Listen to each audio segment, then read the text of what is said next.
Абдурахманов, валикум салам, брат. Анзор Хамбиев признал, что он и Кадыров продались, но с оговоркой, что они сделали это только после того, как наши лидеры якобы прогнулись под ваххабистов. Ну, ты уже сам говоришь, это оговорки. Они сделают все, чтобы прикрыть свое предательство. Это предатели. И их сегодняшнее поведение это доказывает.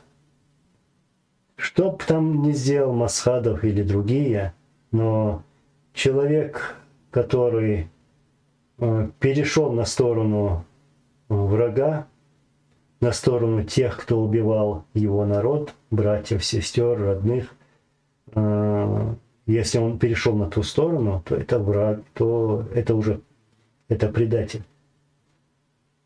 И более умного от них ожидать ничего невозможно, кроме как этих оговорок. Потом они там, если их назовут предателями, вот, ну абсолютно, я их никогда не оскорблял, никогда. Они там тоннами посыпали этими оскорблениями.